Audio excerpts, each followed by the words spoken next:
अध्यक्ष हैं जो पिछले कई सालों से या कई महीनों से उस पद पे हैं, इसलिए उनको हटा के दूसरी का ट्रांसफर करके एक नया विभागाध्यक्ष लाएंगे और एक नए तरीके से काम करने की शुरुआत की जाएगी। कहीं ना कहीं जो कि पुराने अधिकारी हैं उनका एक वर्चस्व हो जाता है एक विभाग बनाने से, यही वजह है कि उनका ट्रांसफर करके दूसरी जगह तबादला किया जा रहा है। जी चलिए, बहुत बहुत शुक्रिया राहुल, ये तमाम जानकारी हमें देने के लिए। तो लखनऊ से इस वक्त की बड़ी खबर, तबादले हुए हैं, अधिकारियों के तबादले हुए हैं, क्योंकि लगातार जिस तरह से कहा जा रहा है कि भ्रष्टाचार पर लगाम लगाने के लिए तमाम तरह के कदम उठाए जा रहे हैं, उसी के तहत हुए हैं ये तबादले। और इन तबादलों में शामिल है चित्रा स्वरूप, जिन्हें बनाया गया है पीडब्ल्यूडी का नया अध्यक्ष, और ए.के. गुप्ता सेतु निगम के नए एमडी बनाए गए हैं। तो वहीं आपको बता दें आर.एन. यादव को बनाया गया यूपीआरएनएन के एमडी।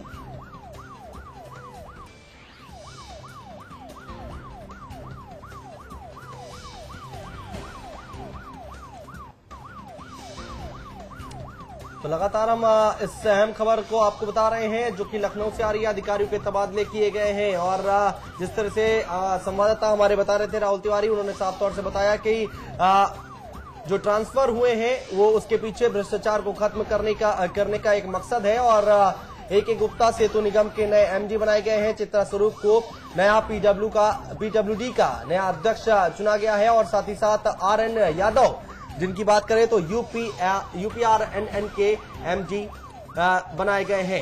इस वक्त की अहम खबर हम आपको बता रहे हैं, अधिकारियों के तबादले हुए हैं इस वक्त।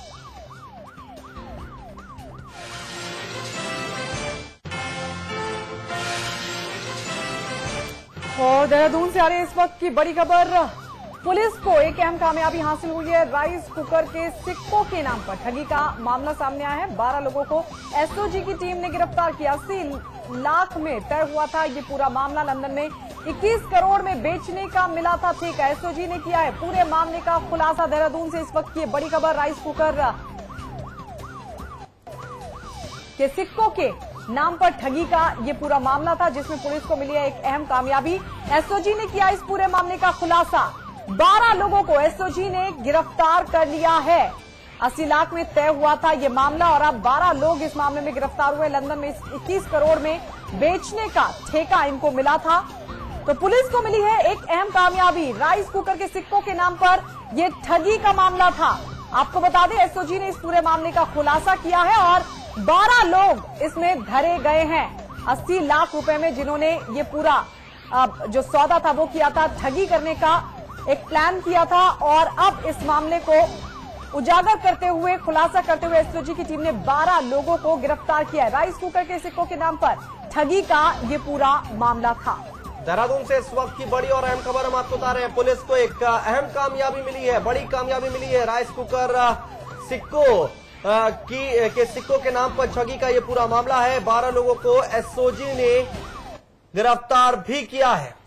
और आइए इस पर और ज्यादा जानकारी के लिए सीधे रुख करते हैं हमारे संवाददाता सुरेंद्र ढसीला की तरफ, जो इस वक्त फोन लाइन पर हमारे साथ जुड़ गए हैं। सुरेंद्र, आखिर कैसे मिली ये कामयाबी एसओजी की टीम को? जी गायत्री, अभी पूरे मामले का खुलासा नहीं हुआ, लेकिन जो पुख्ता सूत्रों के हिसाब से अगर बताएं तो उनका साफ कहना है कि एसओजी की टीम काफी समय से ऐसे लोगों की तलाश में थी जो पाषाण समय की चीजों को, जिन्हें हम एंटीक पीसेस के रूप में देखते हैं, उन चीजों को खरीदती थी और विदेशों में उनकी स्मगलिंग करती थी। तो जिससे जब एसओजी की यहाँ टीमों का गठन किया गया तो उन टीमों ने आज 12 लोगों को हिरासत में लिया है, जिनके पास से ऐसे दस्तावेज मिले हैं जिनमें साफ कहा गया है कि भारत में इन्होंने 80 लाख रुपए में इन सिक्कों को खरीदा था और उसके बाद 21 करोड़ में इनको लंदन में बेचने की प्लानिंग इनकी चल रही थी। हालांकि इस मामले पर अभी पुलिस विभाग के बड़े अधिकारी कुछ भी कहने से बच रहे हैं, लेकिन ये तय माना जा रहा है कि एक देहरादून में अज्ञात स्थल पर उनसे लगातार पूछताछ की जा रही है, पूरे नेटवर्क को तलाशने की और संभालने की कोशिश की जा रही है। तो अगर गायत्री देखा जाए तो इस खुलासे को कहीं ना कहीं उत्तराखंड के बाहर भी कई राज्यों में थोड़े ऐसे रस्तों का पता चल सकता है जो एंटीक पीसेस को खरीदते विदेशों में बड़े दामों पर बेचते हैं। जी वैसे सुरेंद्र, इसकी क्या आधिकारिक रूप से पुष्टि कर दी गई है क्या इस पूरे मामले की? जी बिल्कुल अनुज, इस मामले में हमने डीआईजी देहरादून रेंज संजय गुजियाल से पूछा तो उनका साफ कहना था कि मामला बिल्कुल सत्य है और 12 लोगों की गिरफ्तारी की गई है। 80 लाख में इन्होंने यहाँ पूरे मामले का अंजाम दिया था और 21 करोड़ में। सुरेंद्र, आप बता रहे हैं 80 लाख रुपए में इन्होंने खरीदा था और लंदन में 21 करोड़ में बेचने का ये पूरा मामला था जिसका खुलासा हुआ है। आपसे जानना चाहेंगे, जिस तरह से 12 लोगों की गिरफ्तारी हुई है, लेकिन जब करोड़ों का ये मामला नजर आ रहा है, लाखों का ये मामला नजर आ रहा है, तो ऐसा लग रहा है कि और लोग भी इसमें शामिल हो सकते हैं। तो लगता है कि संपर्क टूट गया है। तो 80 लाख में हुआ था ये पूरा मामला और लंदन में 21 करोड़ में बेचने की थी प्लानिंग, लेकिन इसका खुलासा कर दिया।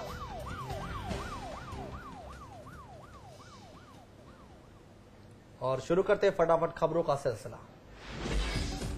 टीम इंडिया के स्पेशल बल्लेबाज वेरी वेरी स्पेशल के नाम से मशहूर वीवीएस लक्ष्मण ने क्रिकेट से संन्यास ले लिया है। अनुमान लगाया जा रहा था कि लक्ष्मण न्यूजीलैंड के खिलाफ हैदराबाद में 23 अगस्त से होने वाली 2 मैचों की सीरीज के बाद टेस्ट क्रिकेट से रिटायरमेंट लेने का ऐलान कर सकते हैं, लेकिन लक्ष्मण ने न्यूजीलैंड की सीरीज से पहले ही अपने संन्यास की घोषणा कर दी है। साल 1996 में टेस्ट क्रिकेट की शुरुआत करने वाले लक्ष्मण ने 134 मैच खेले हैं और 8,781 रन के साथ 17 शतक जड़े हैं।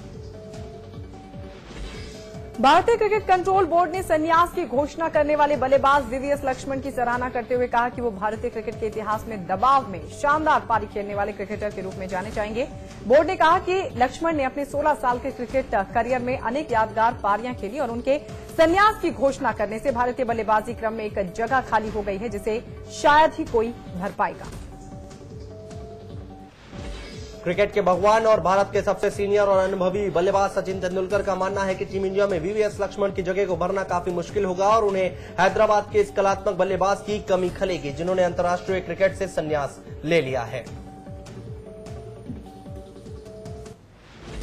भारतीय क्रिकेट टीम के पूर्व कप्तान सौरव गांगुली ने कहा कि वीवीएस लक्ष्मण ने संन्यास लेने का फैसला लेकर चयनकर्ताओं को कड़ा संदेश दिया और साथ ही गांगुली ने यह भी कहा कि लक्ष्मण जैसे खिलाड़ी केवल 2 टेस्ट मैचों के लिए खुद को फिट रखने के लिए इतनी मेहनत नहीं करते। भारतीय क्रिकेट टीम के बल्लेबाज विराट कोहली का कहना है कि क्रिकेट के भगवान सचिन तेंदुलकर के 100 शतकों के विश्व रिकॉर्ड की बराबरी करना उनके लिए मुश्किल है। कोहली ने कहा है कि वो सचिन की पूजा करते हैं क्योंकि वो 8 साल की उम्र से ही उन्हें टीवी पर खेलते हुए देखते आ रहे हैं।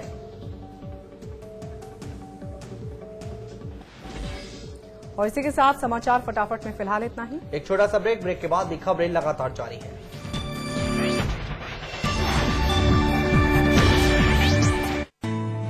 India's largest university with 25,000 students from 26 states of India and 16 countries. 25 international tie-ups. Placements in 300 corporates.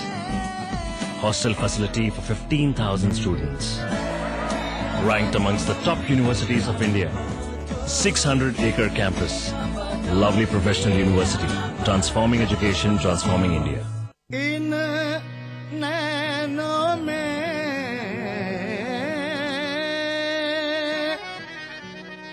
कजरा नभाए आज बहुत हुई है ये आंख मिचौली, बहुत हुई है ये आंख मिचौली। आज खेलूंगी मैं रस की होली, खेलूंगी मैं रस की होली, रस की होली, रस की होली, रस की होली, रस की होली, रस की रसिया।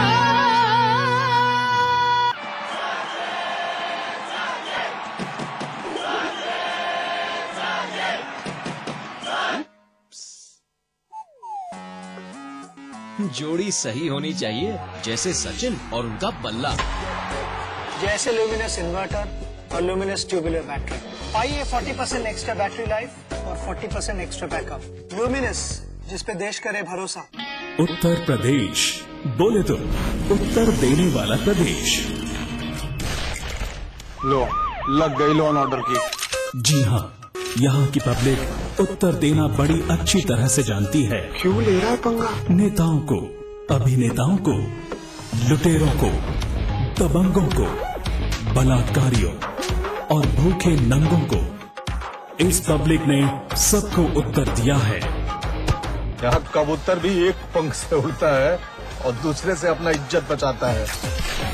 उत्तर देने और लेने की इसी परंपरा को यहाँ आगे बढ़ाने आ गया है समाचार प्लस, खबर वही जो हमने कही।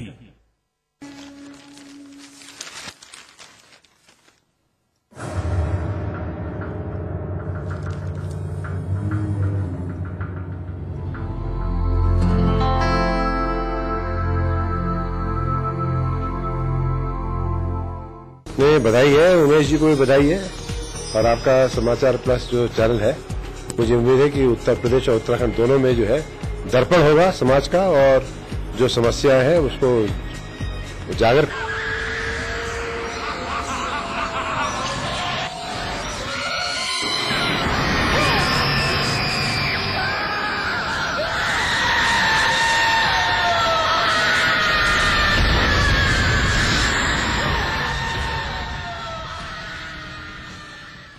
जी हां, आधी रात की दुनिया आप देख रहे हैं हमारी खास पेशकश, और मैं हूं आपके साथ गायत्री शर्मा।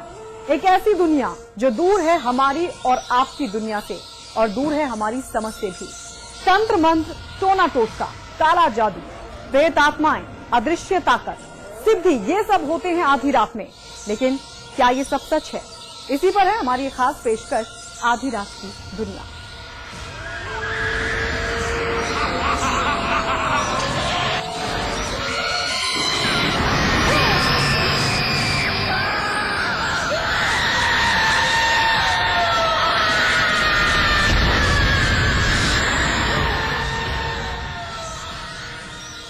जी हां, तंत्र मंत्र, टोना टोटका, काला जादू, प्रेत आत्माएं, अदृश्य ताकत, क्या आप इन सब में विश्वास रखते हैं? अगर हां तो रहिए अगले आधे घंटे तक हमारे साथ, क्योंकि आज होगा खुलासा आधी रात की दुनिया का। तंत्र मंत्र, काला जादू, टोना टोटका, अदृश्य ताकत, प्रेत आत्मा, रूह और पिशाच,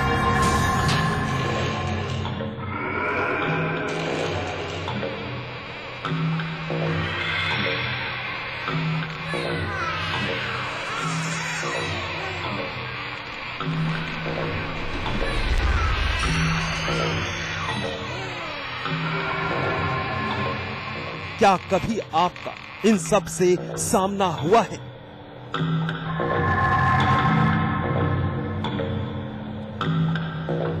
क्या कभी आपने अदृश्य ताकतों को अपने आसपास महसूस किया है?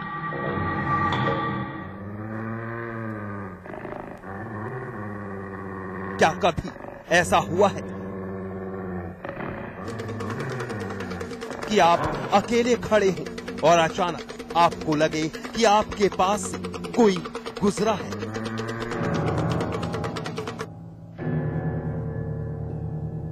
क्या कभी आपने रात के 12 से 3 बजे के बीच कोई अजीब सी आहट सुनी है?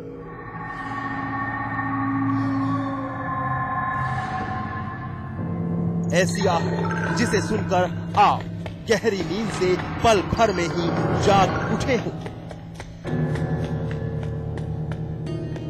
काली अंधेरी रात के सन्नाटे में जोर जोर से आ रही जानवर की रोने की आवाज सुनकर क्या आपके जहन में भी कोई सवाल उठता है? क्या कभी आपके दरवाजे पर भी आई कोई अनजान दस्तक?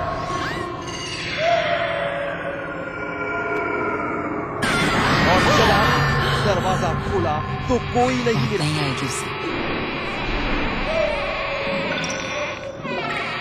क्या आपको अक्सर डरावने सपने आते हैं? क्या कभी ऐसा हुआ है कि आप सुकून की नींद सो रहे हो और सपने में आपको कुछ नजर आए, वो जो सालों पहले मर चुका है? क्या कभी आपका पाला पड़ा है किसी आत्मा से?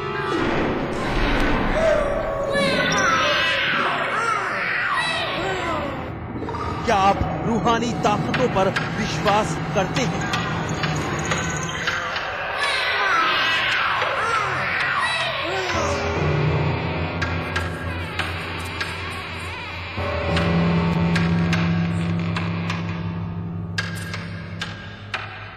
डरिए मत, हमारा मकसद आपको डराना या चौंकाना बिल्कुल भी नहीं है। लेकिन जाहिर है इन सब से किसी की भी रूह कांप उठे, सुनकर किसी के भी रोंगटे